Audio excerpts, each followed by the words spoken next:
Hi, this is Kay Afji, and I am recording the lecture for the Learning Plan Nursing Health Alterations of the Endocrine System. In this particular section, we're going to look at the care of the patients with pituitary, thyroid, parathyroid, and adrenal gland disorders.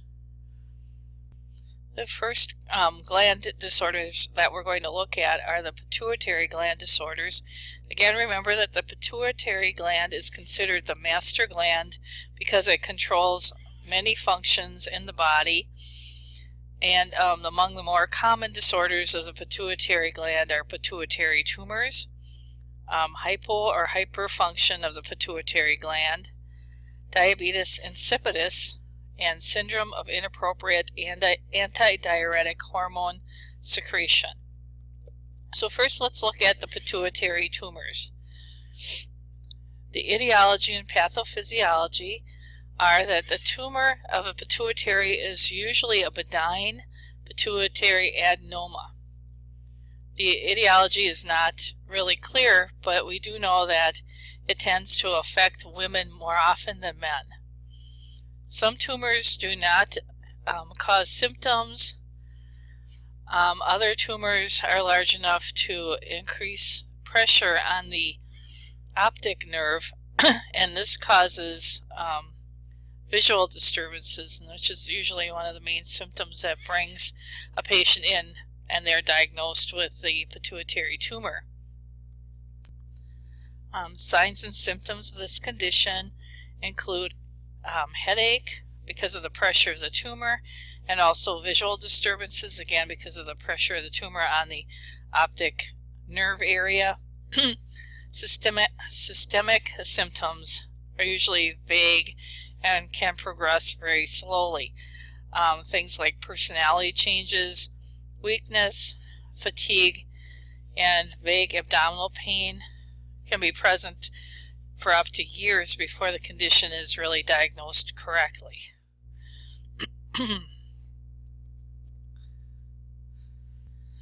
Diagnosis of pituitary tumors start with history and physical exam to note the types of symptoms that the patient is having: the headache, the visual disturbance, and possibly the systemic complaints.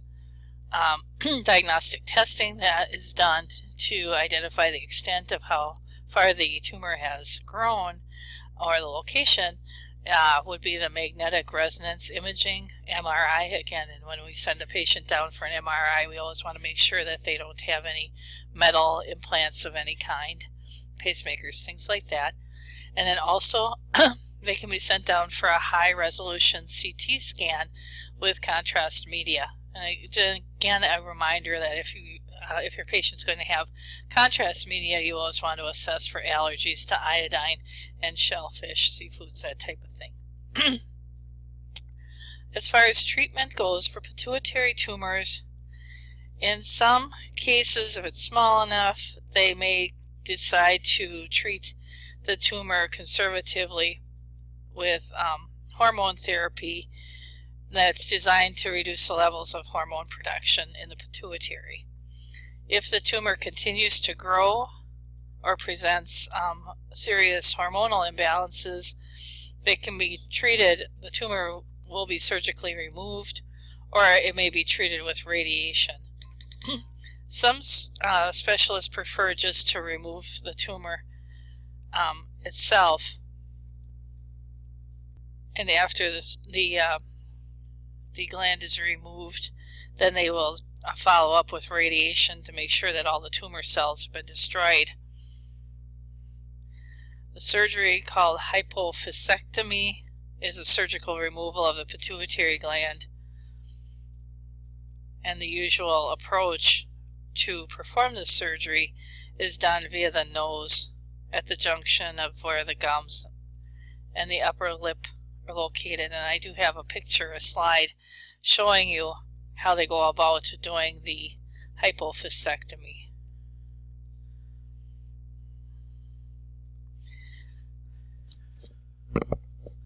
So after the surgery has been completed, the patient should be kept in a semi-Fowler's position,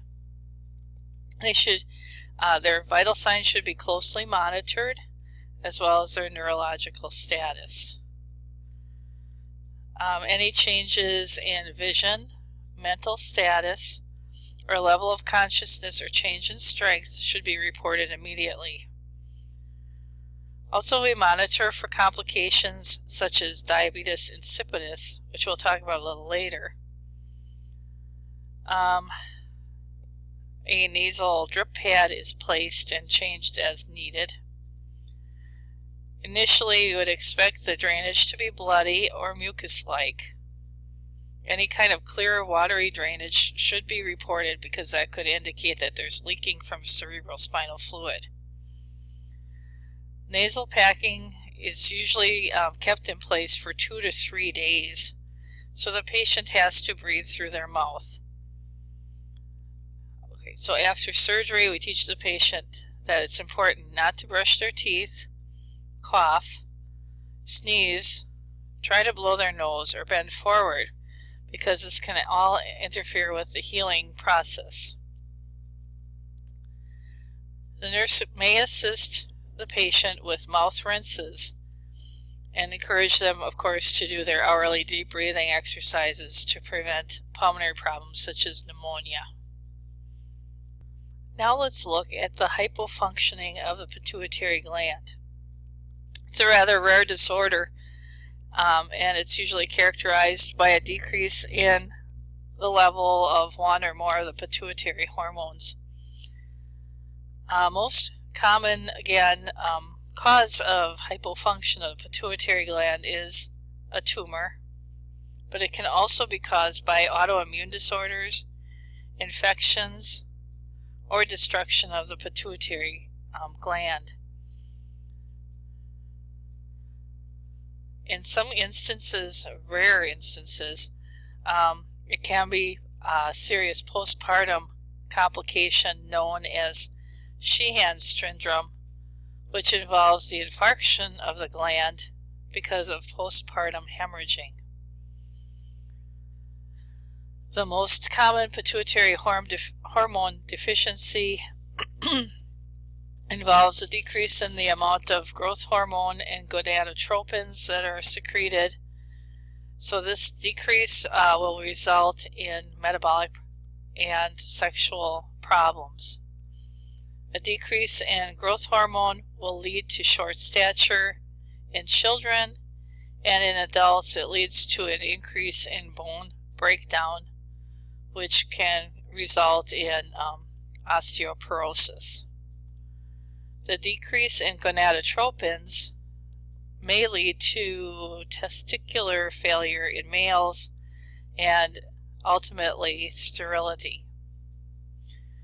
Ovarian failure, amenorrhea, and infertility occur in women with decreased gonadotropins. Signs and symptoms of hypofunction of the pituitary depend on the cause of the pituitary's failure. Also, it depends on the hormones that are involved. If the disorder is related to the tumor, the patient again may experience headaches and visual changes, and also loss of sense of smell. They may also experience seizures. There are other signs and symptoms, and you can see them if you go to Table 36-1 on page 839. It'll show you the signs and symptoms of hypofunction of pituitary depending upon the hormones that are decreased.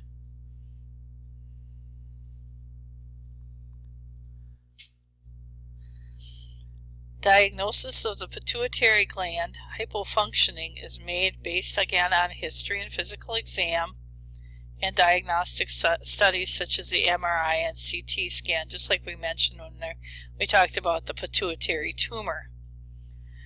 We can also do lab blood tests to measure levels of pituitary hormones. In this case, because it's a hypofunctioning of the pituitary gland, you would expect to see the pituitary hormone levels being low.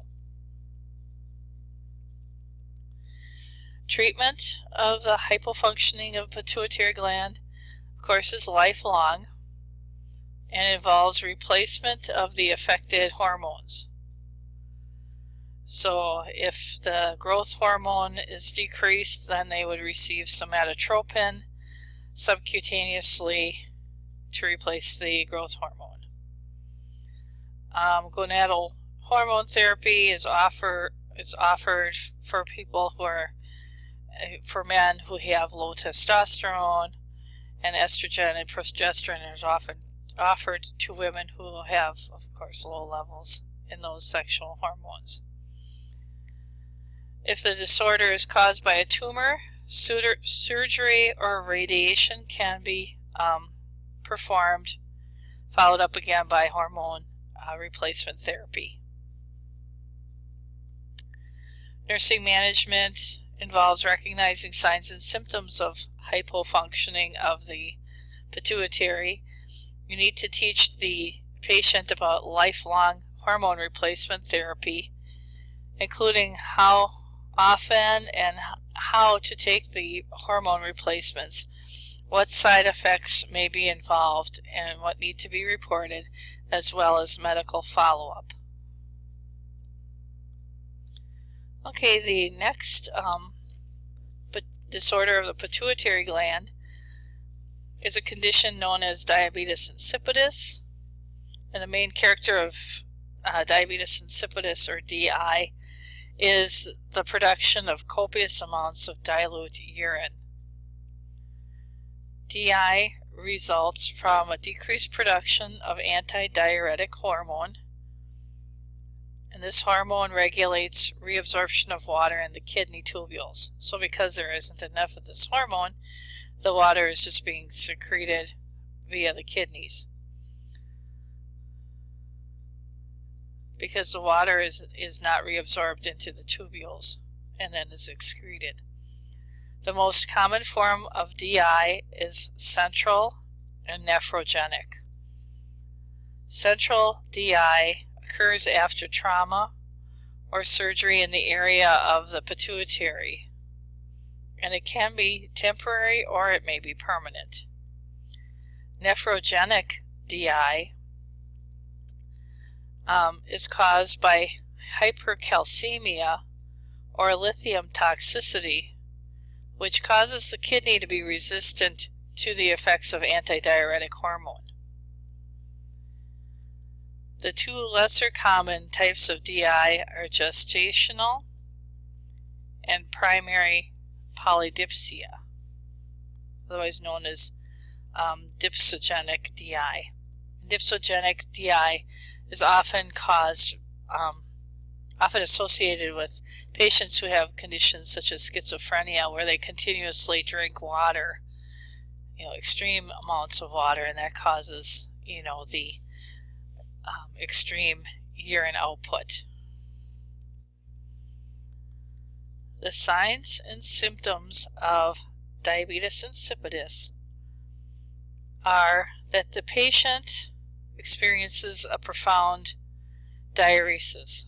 So they start producing large amounts of urine, often as much as 3 to 20 liters in every 24-hour period.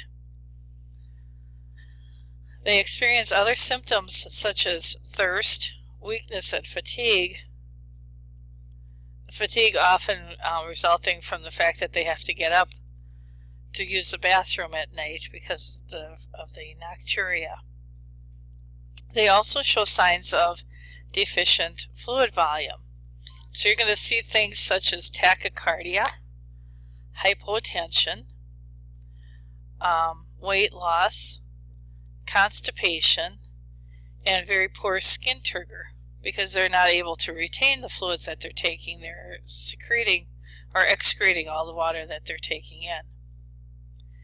If the condition is left untreated, the patient will deteriorate and show signs of shock, as well as central nervous system problems, progressing from irritability to eventual coma, because they experience a high level of sodium in their circulation because of the severe dehydration.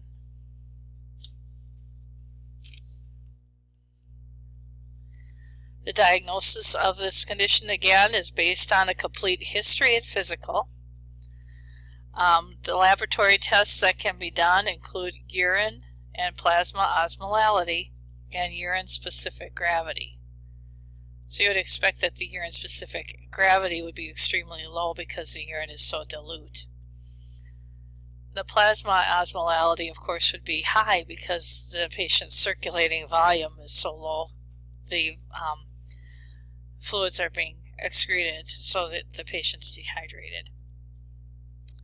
Another test that's done is called a water deprivation test. During the water deprivation test, water intake is restricted and urine osmolality is measured before and after vasopressin is administered.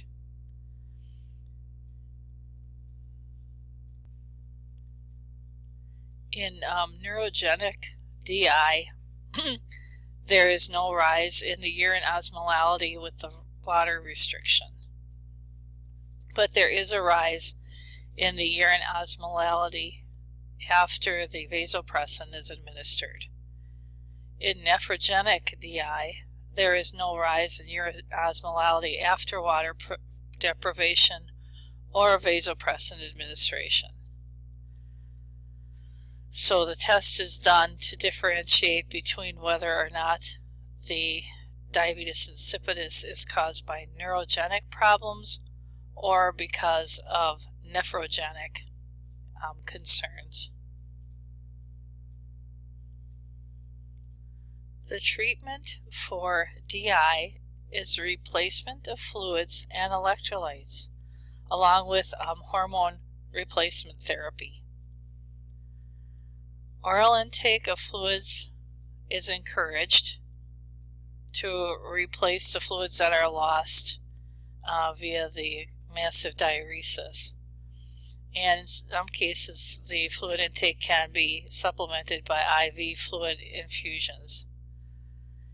In central DI, the hormone of choice to replace insufficient antidiuretic hormone is called desmopressin acetate. And this can be given either taken orally, IV, or nasally. Other hormone medications such include vasopressin, which can be taken either by injection or by nasal inhalation. And for fluid replacement, if they're using IV fluids, hypertonic saline is used and titrated to match the patient's urine output. Nursing management will focus on early detection, maintenance of fluid and electrolyte balances, and patient education. It's very important to get baseline vital signs and accurate weights because these are important to monitor throughout therapy.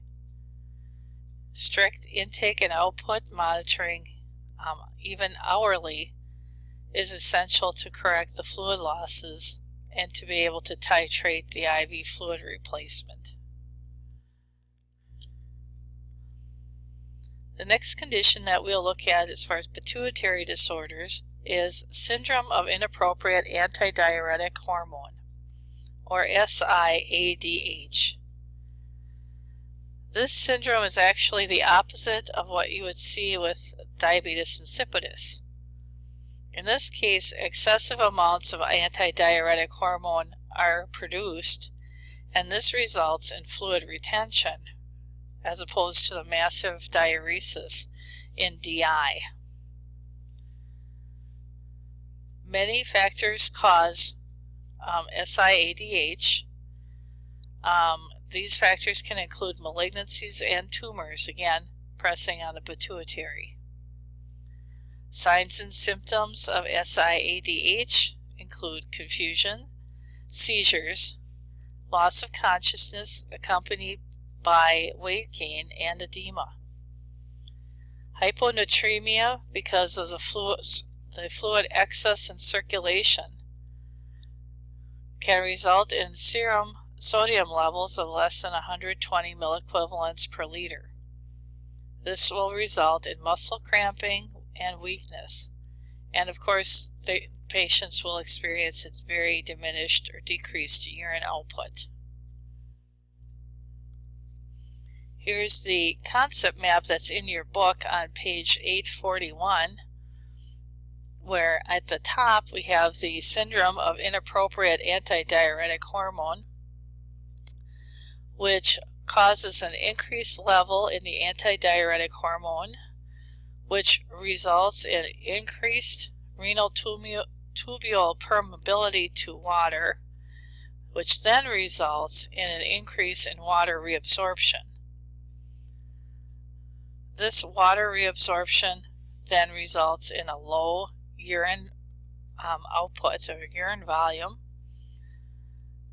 a high hyperosmolar urine, because the specific gravity is going to be very high because the urine is so concentrated, and it's also going to result in a high urine sodium level.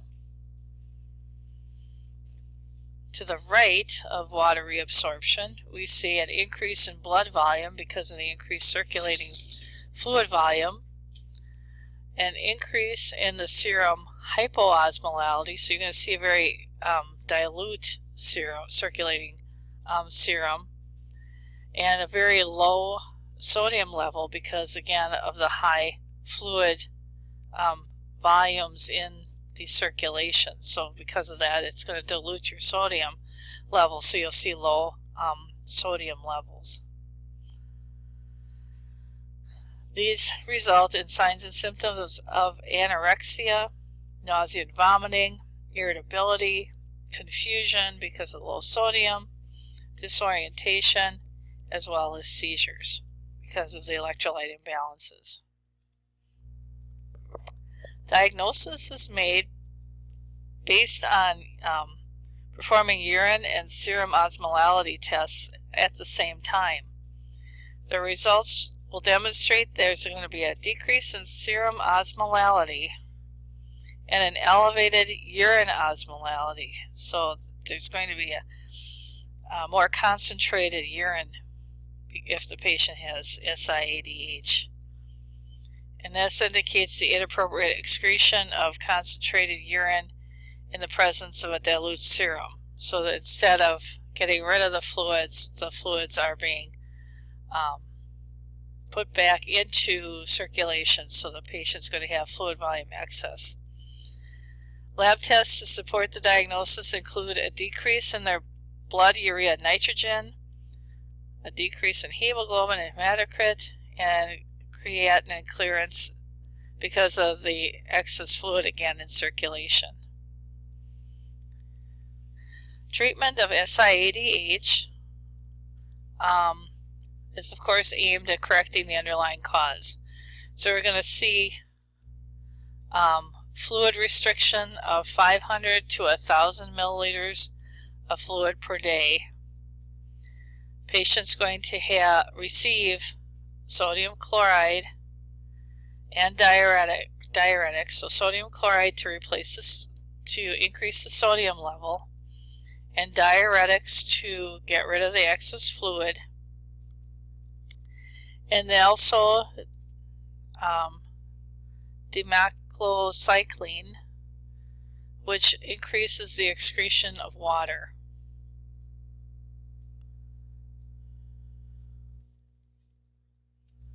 Oops, let's go back for a second. Whenever administering any kinds of sodium chloride, especially if it's a more higher concentration, we really need to monitor the patient's status very closely, because the sodium levels could actually become overcorrected, and we can cause more problems with the patient. So we wanted to perform a thorough nursing assessment to prevent complications of SIADH. focus your nursing assessment on the cardiovascular and neurological systems.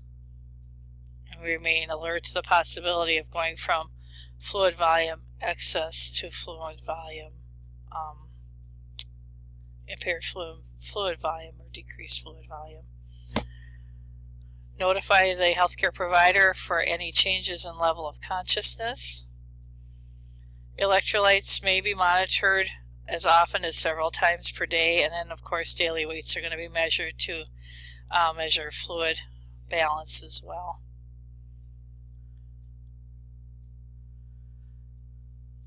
Too rapid of a correction of the fluid and electrolytes can result in permanent neurological deficits, so we need to carefully monitor and implement ordered fluids and medications.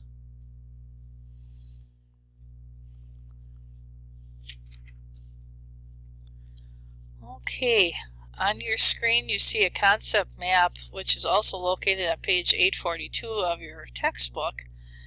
And this is the concept map of regulation of thyroid hormone secretion by the negative feedback loop. So on the top you see the hypothalamus, which releases thyrotropin releasing hormone, which then causes or stimulates the anterior pituitary to secrete the thyroid stimulating hormone, which stimulates the thyroid gland to produce T3 and T4. And T3 and T4 inhibits then the anterior pituitary from secreting thyroid stimulating hormone. So it's kind of a negative feedback loop. It doesn't, once the hormones are secreted, then they go back and they affect the anterior pituitary to signal that they no longer need to produce thyroid stimulating hormone to cause the thyroid to release this T3 and T4. Now the T3 and T4 have their own metabolic effects, and those effects then inhibit the hypothalamus from releasing thyrotropin releasing hormone. So when the T3, T4 is low, and it stimulates the hypothalamus to secrete the thyroid releasing hormone that stimulates the anterior pituitary to secrete the thyroid stimulating hormone that reacts on the thyroid gland to produce more thyroid hormones. Okay, now let's take a look at the disorders of the thyroid gland. Disorders of the thyroid gland are probably some of the most common disorders that affect the endocrine system. First one we'll talk about is the goiter. The etiology and pathophysiology of a patient who has a goiter is that the goiter is usually caused by a deficiency of iodine in the diet. So iodine deficiency can be prevented by increasing iodine intake, for example, by using iodized salt. Administration of iodine will not cure the goiter, but it will stop it from continuing to enlarge. The signs and symptoms of a goiter, there's really no systemic symptoms or changes in metabolic rate if the patient has a simple goiter. The first sign is usually just an enlargement in the front of the neck. Later, if the gland grows bigger, it presses against the esophagus and may cause some difficulty swallowing. The goiter can also press against the trachea and interfere with normal breathing. Treatment, as I said, of goiter is making sure that the patient is getting adequate iodine. They can receive this through medications. If the patient has a very large goiter that continues to grow, it may be surgically removed. The nursing management of a patient who has a goiter is to make sure that we administer their iodine preparations as ordered. They should be given well diluted and administered through a straw because they can stain the teeth. The adverse effects of iodine preparations are GI upset, a metallic taste, skin rashes, allergic reactions, and epigastric pain. Patients that receive thyroid supplements should always be monitored for signs and symptoms of tachycardia, palpitations, nervousness, headache, and fatigue, because these could indicate overtreatment. And symptoms of inadequate treatment are weight gain, dry skin, hair loss, impaired memory, and cold intolerance. Here's a picture of a lady who has a goiter. You can see the enlargement in the front of her neck. Okay, another condition is hyperthyroidism. Usually seen in women between the ages of 30 and 50 years of age. Primary hyperthyroidism is a result of an abnormality of the thyroid function of the gland itself, and it causes excessive circulation of thyroid T4 and T3 hormones. In a condition called Graves' disease, the patient's T3 level is the only hormone that's elevated. High serum levels of T4 can be caused by either overactivity of the thyroid gland or because of excessive doses of T4 given in replacement therapy. Secondary hyperthyroidism is a result of an abnormality in another gland. So an example of that would be if the pituitary gland was producing too much TSH and was overstimulating the thyroid gland. That would be secondary. So primary hyperthyroidism can be a result of an autoimmune disorder such as Graves' disease, and this is called toxic goiter. Infections are another possible cause. Signs and symptoms of hyperthyroidism. Let's see, the earliest symptom is weight loss despite a good appetite by the patient, and nervousness. And symptoms can vary from mild to very severe. Other symptoms are weakness, insomnia, tremulousness, agitation, weakness, tachycardia, palpitations, shortness of breath with exertion, ankle edema, difficulty concentrating, diarrhea, excessive thirst and urination, decreased libido, and scanty menstruation and infertility.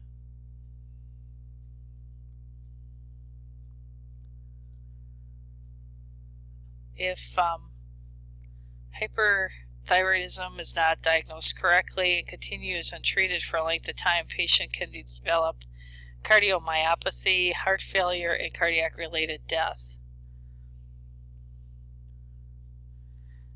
These are caused by the accelerated metabolic rate and speeding up of all the physiological processes because of the hyperthyroidism. Emotional disturbances can occur as a result of the thyroid hormones on the nervous system. The patient often reports episodes of uncontrollable crying and depression, followed by intense physical activity and euphoria. Patients with hyperthyroidism may also exhibit an enlarged thyroid gland and abnormal protrusion of the eyeballs. And this would be the, you can kind of see the enlarged thyroid gland and the protrusion of the eyeballs, known as exophthalmos. The patient has Graves' disease. Diagnosis, again, is based on the clinical findings and the results of the lab tests for the thyroid hormone levels. So if you did an exam, you'd probably find the patient has a really elevated heart rate even while they're sleeping. The rate that is consistently about 80 beats per minute could signify a toxic state because of the excessive levels of the thyroid hormone. The provider may order an EKG to monitor the cardiac rhythm, and a chest x-ray to determine the heart size in case they feel that the patient's going into heart failure.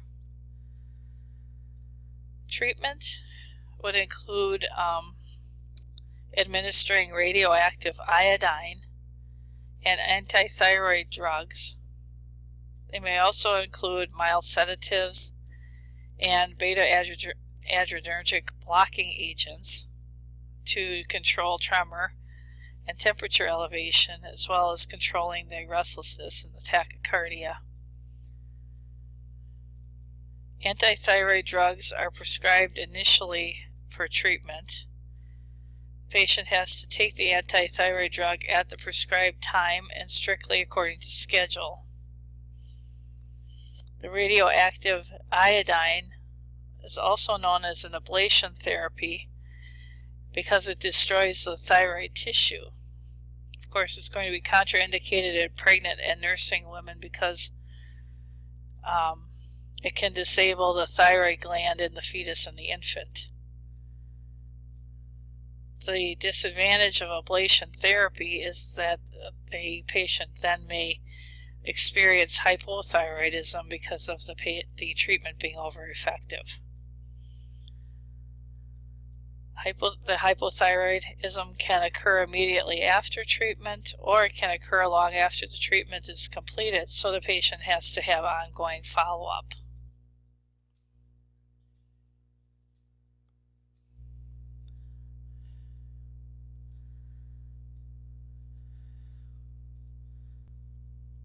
All patients who receive radioactive iodine must be observed for signs of a thyroid crisis, otherwise known as thyroid storm.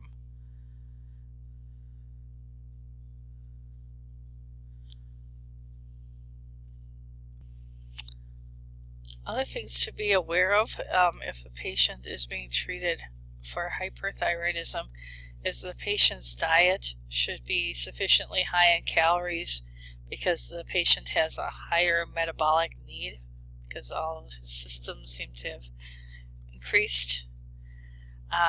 Again, this can vary from person to person, but you want to make sure that you monitor for continued weight loss and increase calories. High calorie foods in their diet is necessary. Patients need to also be aware that they are required to be continually followed up on because it is a lifelong condition, and we need to monitor hormone levels to see if they'll return to normal range or if they will continue needing hormone replacement therapy. Another treatment for patients who do not respond well to antithyroid drug therapy is the fact that they can actually have a thyroidectomy.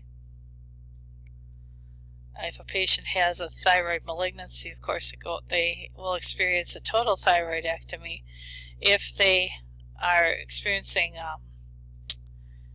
increased or hyperthyroidism, they may be a candidate just for a subtotal thyroidectomy where some of the gland is still left in place. With a subtotal procedure, 2/3 of the glandular mass is removed, but they still do have some thyroid gland. With a total thyroidectomy, of course, the whole gland would be removed. Again, many patients who have have the surgery done may end up with hypothyroidism as a result. The preoperative nursing care for a patient who's going for a thyroidectomy is similar to any pre-op care of any major surgery. If the patients appear nervous or apprehensive, the surgeon should be notified so they can treat the anxiety prior to the procedure. Postoperative nursing care, the patient is placed in a Fowler's position, sitting upright at least 90 degrees to help to facilitate breathing, of course, and to reduce the swelling of the operative area. The head is maintained in a neutral position to relieve the tension on the sutures. Vital signs are checked continuously, progressing to hourly once the patient is considered to be more stable. The patient is watched closely for signs of bleeding and swelling around the operative site, which may also cause problems obstructing the airway as well as causing difficulty swallowing. Any rise in temperature, pulse, or respiratory rate should be reported because it could indicate a high level of thyroxine in the bloodstream. Many hospitals require that a tracheostomy set be kept at the bedside of thyroidectomy patients in case respiratory complications develop. Other symptoms to be aware of are hoarseness or loss of voice, because that could indicate damage to the vocal cord. We also assess patients for tetany, which would indicate a thyroid crisis or other possible complication. Tetany we watch for because the thyroid is so close to the the thyroid is so close to the parathyroid hormone, which regulates calcium levels. So if the parathyroid gland is accidentally damaged while they're removing the thyroid gland, you'll see the calcium levels may drop, and one of the signs of low calcium is muscle twitching and spasming, also otherwise known as tetany. Patient teaching should include the signs and symptoms of all the previously mentioned complications.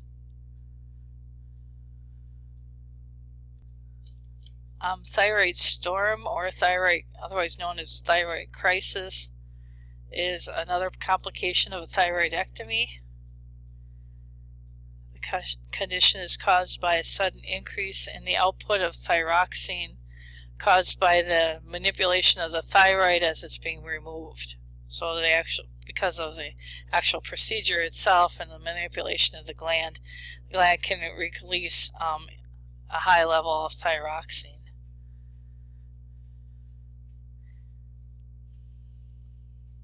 The symptoms of thyroid storm are produced by a sudden extreme elevation of all body processes. So the temperature may rise to 106 degrees Fahrenheit or even higher. Pulse increases to as much as 200 beats per minute. The blood pressure elevates and the respirations become rapid, and the patient exhibits increased apprehension and restlessness.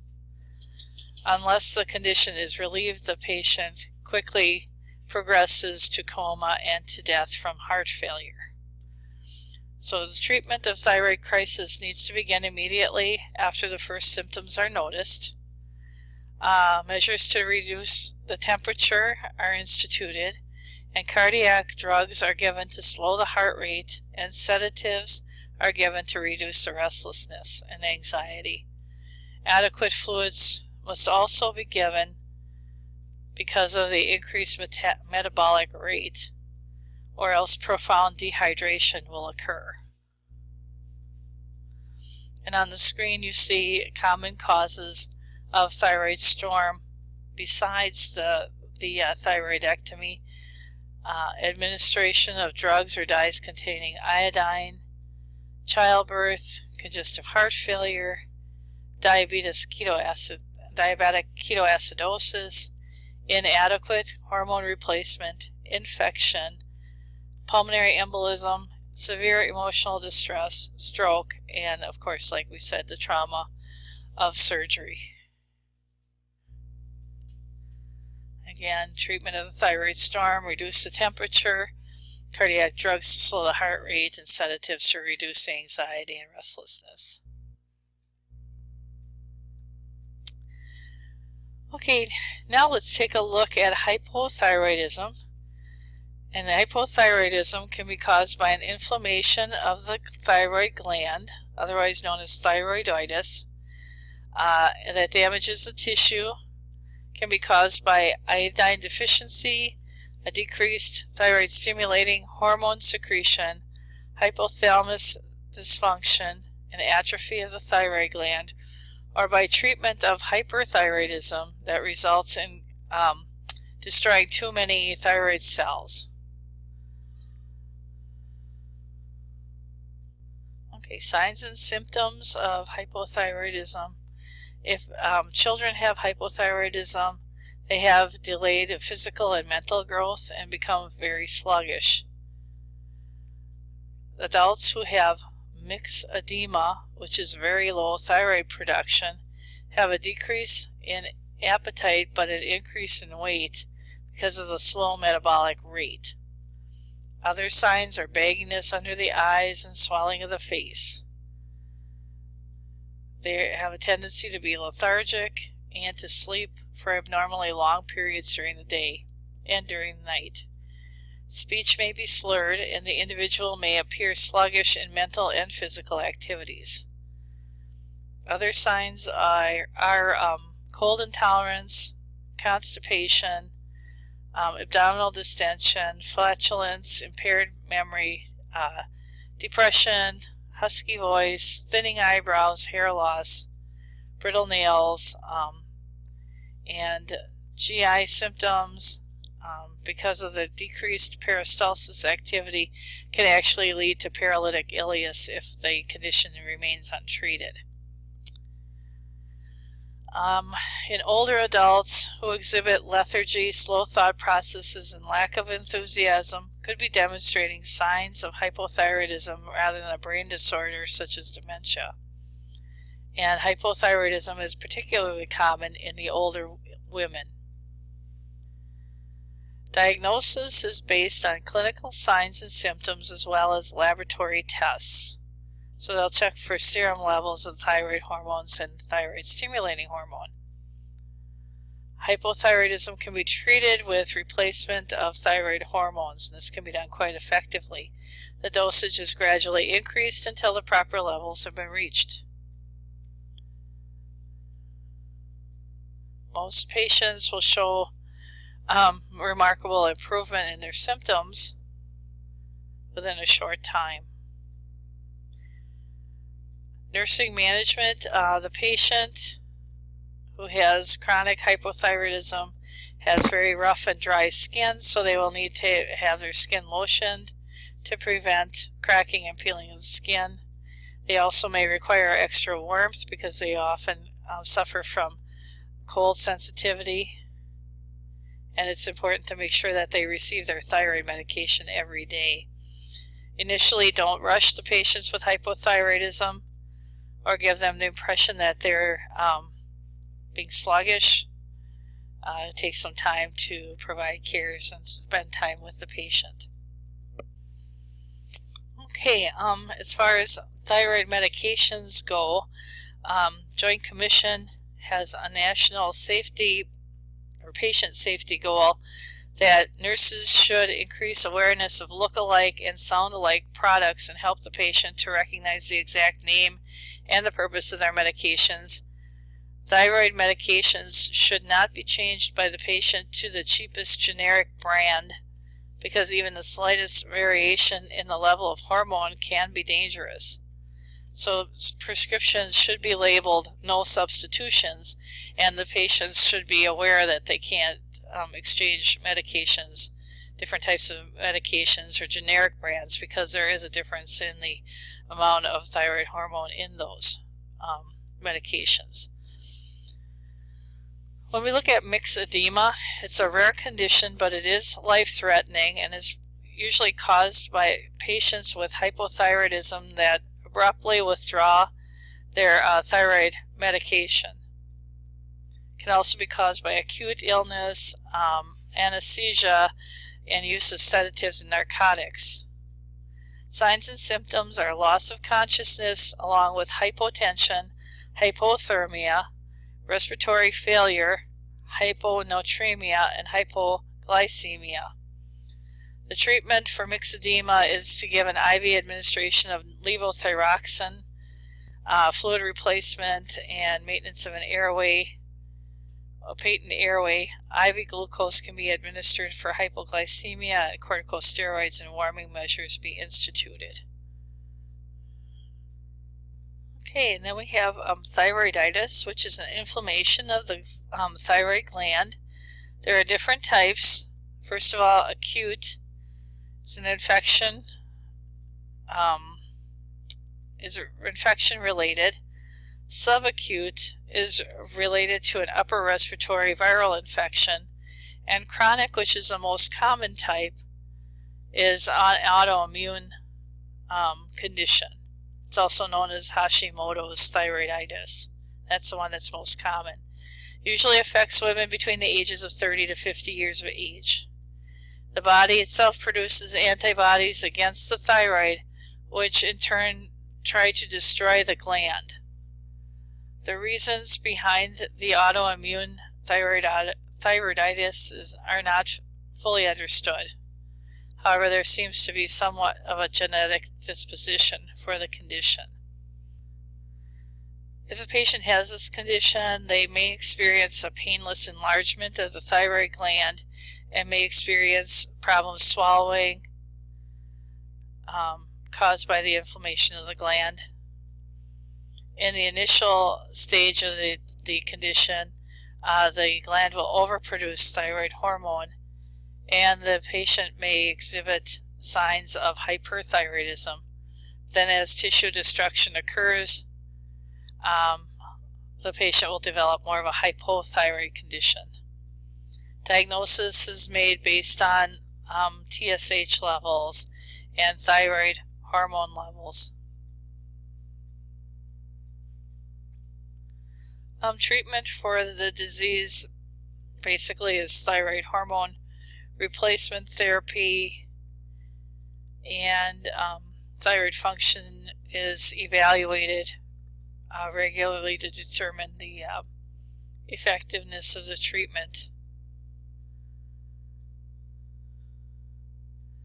The nursing management focuses in on patient teaching and providing for comfort. So, teaching about the medications and the follow-up medical supervision of the disease. Next, we'll just take a quick look at thyroid cancer, which seems to be diagnosed more frequently now in the last few years, basically because we have better ultrasound for screening. We don't really have a cause for the disease, but we do find that there's an increase in episodes of thyroid cancer to patients who have had radiation treatments to their face, neck, and head. The signs and symptoms may be as simple as just thyroid cancer nodule being found on a routine physical exam. Signs and symptoms are basically fatigue, depression, and weight changes. Diagnosis, again, is made based on ultrasound examination of the thyroid, and they may do a fine needle aspiration to the nodule to analyze the tissue to make sure that they have a definitive test and diagnosis of thyroid cancer. Treatment for thyroid cancer is, of course, thyroidectomy. And then in some cases they may use radioactive iodine, but oftentimes it's best just to remove the cancerous organ entirely.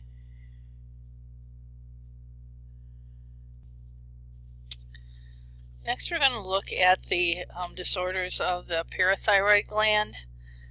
Basically the hypoparathyroidism and the hyperparathyroidism. Hypoparathyroidism is most commonly caused by atrophy or injury to the parathyroid gland. It can occur, as we said, as a result of accidental removal or damage of the parathyroid tissue during a thyroidectomy procedure, or because of radiation to the thyroid or parathyroid, or neck trauma. In some cases it's idiopathic because there really is no known reason or cause for the disorder.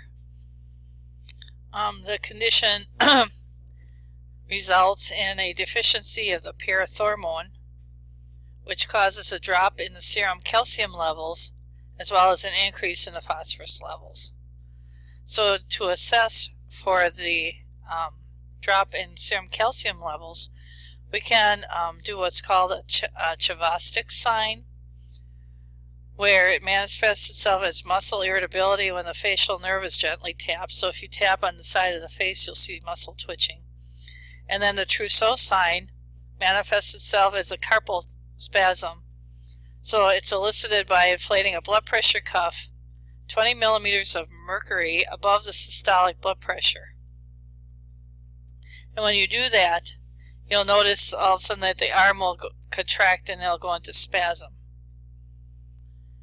You may see signs of tetany, which is resulting from a lowered serum calcium level. And in tetany, you'll see muscle twitching and spasms occur because of this extreme irritability of the neuromuscular tissue.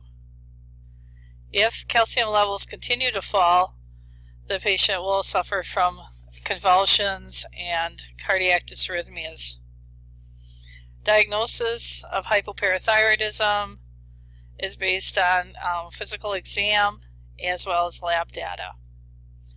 An electrocardiogram may show abnormalities in heart rhythm. Patients may experience heart failure and hypotension. A CT scan may reveal brain calcifications because of the hypoglycemia if it's chronic. Changes in bone integrity may be seen on an X-ray. Laboratory tests include serum calcium levels, total protein, albumin, phosphate, magnesium, vitamin D, and parathyroid hormone assay. Treatment. Basically, the tetany is treated with IV calcium gluconate to raise the calcium levels to normal range, and then followed up by oral or parenteral administration of calcium salts in the acute phase. In the chronic phase, treatment is aimed again at maintaining normal calcium levels in the blood. The patients may receive parathyroid replacement therapy, administration of vitamin D in massive doses to enhance the absorption of calcium from the small intestines, as well as, again, oral administration of calcium salts. And nursing care revolves around electrolyte replacement and patient teaching. Again, remind the patient that the therapy is lifelong, and also advise the patient to wear a medical alert bracelet. When doing patient teaching, again, nurses should teach the patients that they should eat foods high in calcium but low in phosphorus. So items such as milk, yogurt, processed cheeses are high in phosphorus and therefore are not advised to be sources of calcium for patients with hypoparathyroidism. Hyperparathyroidism is an endocrine disorder that's most commonly seen in postmenopausal women because of the loss of bone protection due to the decrease in estrogen. Excessive synthesis and secretion of parathyroid can result in benign enlargement of the parathyroid gland. Hypercalcemia occurs with hyperactivity of the parathyroid gland because the hormone pulls calcium out of the bones. Other causes of hyperparathyroidism are parathyroid tumor, congenital enlargement, neck trauma and radiation, vitamin D deficiency, chronic renal failure with hypocalcemia, and lung and kidney GI tract cancers. Severe hyperparathyroidism is called von Recklinghausen disease of the bone. Signs and symptoms, again, can be mild or severe, and are a result of dysfunction of other organs and tissues related to the high calcium levels. And this would be including dehydration, confusion, lethargy, arrhythmias, anorexia, nausea and vomiting and weight loss, constipation, thirst, frequent urination, and hypertension. If high calcium levels persist, there may be skeletal changes, including thinning of the bone and formation of bone cysts. A bone fracture is often what causes the patient to seek medical attention. And the signs of hypercalcemia are apparent in almost every major body system. If you look at table 36.2 on page 850 of your textbook, you're going to see a comparison of hyperparathyroidism and hypoparathyroidism that might be able to help you distinguish differences between the two disorders. As far as diagnostic testing goes, the lab testing is done to look for elevated serum calcium and low phosphate levels. Serum parathyroid hormone is usually done for initial confirmation. Serum albumin is done because serum calcium is needed to correct low albumin levels. And then a dual energy X-ray absorptiometry or DEXA scan is done to evaluate osteopenia. Treatment of hyperparathyroidism will depend on the severity of the symptoms. Infusion of isotonic sodium chloride and administration of diuretic agents promotes urinary excretion of the excess calcium. And phosphate therapy and calcitonin may be given to inhibit calcium release from the bones. Surgical removal of a major portion of the parathyroids is recommended for patients who have severe systemic disorders associated with the excessively high levels of parathormone. Nursing management for patients on diuretic therapy includes accurate measuring of intake and output every 2 to 4 hours, daily weights, monitoring of serum electrolytes, assessments for electrolyte imbalance, and appropriate nursing intervention. The patient may be on a cardiac monitor to assess for cardiac dysrhythmias, depending on the degree of the electrolyte imbalance. And the postoperative management of the parathyroidectomy is exactly the same as for that of the thyroidectomy. And on this screen, again, you see the causes of hyperparathyroidism. We won't go over those again. We talked about those prior. And this would this comparison of hyperparathyroidism and hypoparathyroidism is in your table, again, 36-2 on page 850. For hyperparathyroidism, the serum levels are increased, the phosphate levels are decreased, bone resorption is increased, calcium and phosphate in the urine is increased, and neuromuscular irritability is decreased. In hypoparathyroidism, calcium levels are decreased, serum phosphate levels are increased, bone reabsorption is decreased, calcium and phosphate in the urine is decreased, and neuromuscular irritability is increased and may actually progress to tetany. Okay, now we're going to move on to the disorders of the adrenal glands. And the two conditions we're going to talk about are adrenal cortical insufficiency, otherwise known as Addison's disease, and excessive adrenocortical hormone, otherwise known as Cushing's syndrome. So initially, let's look at adrenocortical insufficiency. It's characterized by a decreased function of the adrenal cortex, resulting in a deficit of all three hormones that are secreted by the adrenal cortex. The major problems, though, are related to insufficiency of mineralocorticoids and glucocorticoids.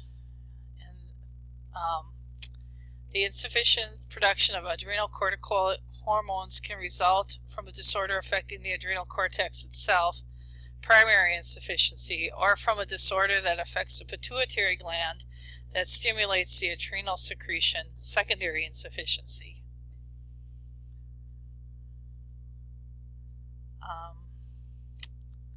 Disorders that cause primary insufficiency include idiopathic atrophy, inflammation, infection, and tumor.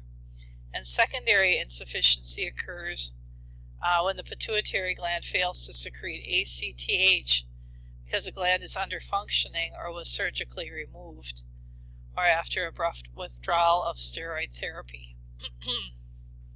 Signs and symptoms in the early stages. Clinical symptoms are very vague, and so the patient may not necessarily even consult a healthcare provider. Later, as hormone insufficiencies get worse, there are more severe symptoms associated with the fluid and electrolyte imbalance and hypoglycemia. A major problem is the depletion of sodium, which in turn causes depletion of extracellular fluid and potassium retention. So the patient experiences hyponatremia and hyperkalemia. So because of the decreased mineralocorticoid secretion, the patient experiences low sodium, depletion in extracellular fluid, and an increase in the potassium level. Because they have insufficient glucocorticoids, that affects their blood glucose level and causes symptoms of hypoglycemia or low blood sugar. There is also a decreased secretion of GI enzymes, which can result in loss of appetite, nausea and vomiting, diarrhea, and flatulence. Patients also may experience anxiety, depression, and loss of mental acuity because of the absence of the peaks of the cortisol level, which normally occur every 24 hours. Diagnosis is made based on lab results. A blood cortisol level and aldosterone level is evaluated, and an ACTH stimulation test helps to determine if the problem lies in the adrenal glands or in the pituitary. CAT scan and MRI may also be done to locate a tumor if that's causing the problem, or calcification, or even evaluate gland enlargement. Abnormal serum electrolyte levels, such as the low sodium and high potassium, also indicate a problem with Addison's disease. Patients will experience decreased glucose tolerance, and they may also have an elevated white blood cell count. Treatment is replacement therapy to provide the missing hormones. Again, patients though have to understand that they have to take these hormones as long as they live. Prednisone is given to replace glucocorticoids, and fludrocortisone is a synthetic adrenocorticosteroid that helps replace the mineralocorticoid aldosterone. So nursing management of patients who have Addison's disease include intensive care and support during an Addisonian crisis. The patient is generally in a critical condition and in danger of death from fluid volume depletion, low blood pressure and shock, and then the impairment of the cardiac function because of the electrolyte imbalance. We prevent problems related to fatigue and monitor for orthostatic hypotension. We focus on alleviating GI problems, and then after their critical period is resolved, then we can instruct the patient on self-care. Two important nursing measures are both regular feeding throughout the day and providing adequate rest. The patient may feel pretty well in the morning, but it becomes progressively weaker and fatigued as the day progresses. If fasting is necessary for diagnostic tests or for surgery, the patient with Addison's disease will probably need IV glucose to prevent hypoglycemia. GI problems bring on the possibility of altered nutrition because of the loss of appetite, nausea, vomiting, diarrhea. And we also need to be cognizant that patients may suffer from fluid volume depletion, so we need to make sure that they're taking in enough fluids.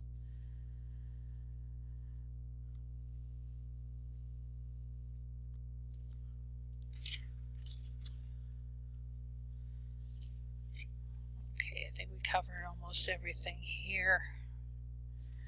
Providing patient teaching.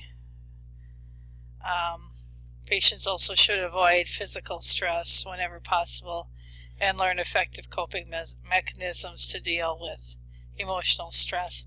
If you want to do further reading on nursing care of the patient with Addison's disease, there is a nursing care plan that starts on page 852, 853, and 854 that gives you some ideas generally of what nursing diagnoses would be appropriate, what their goals are, what appropriate interventions would be, and the evaluation of those interventions. So take a look at that at your convenience.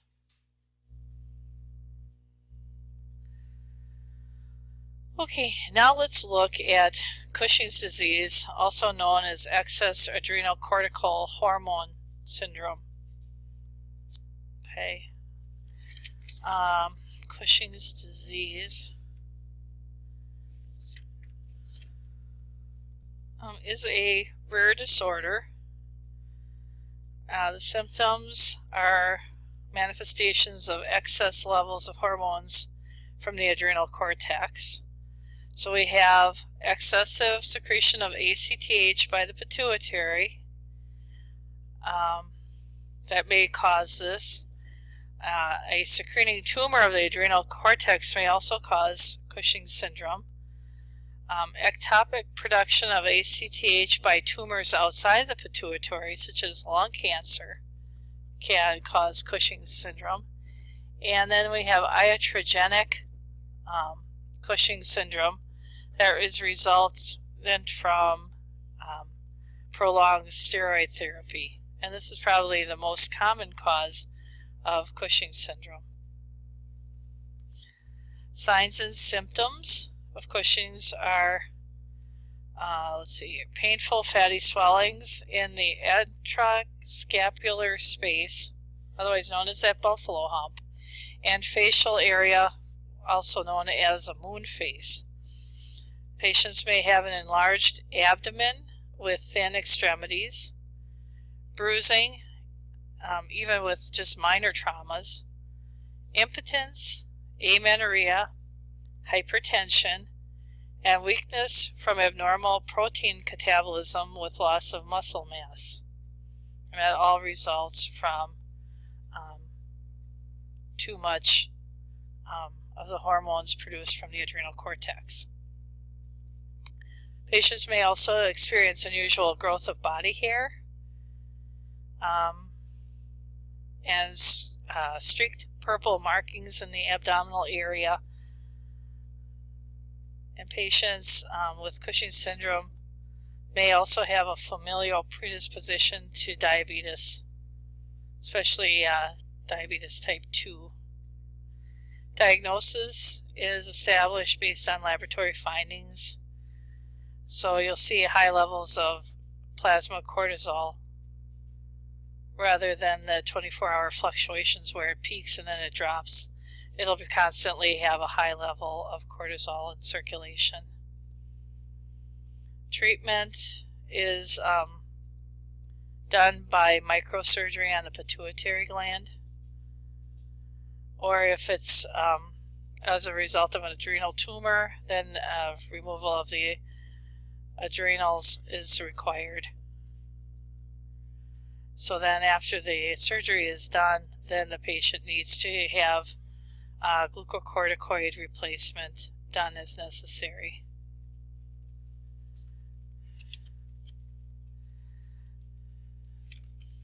Oh, I think I forgot to mention 24-hour for the diagnostic test. Sorry about that.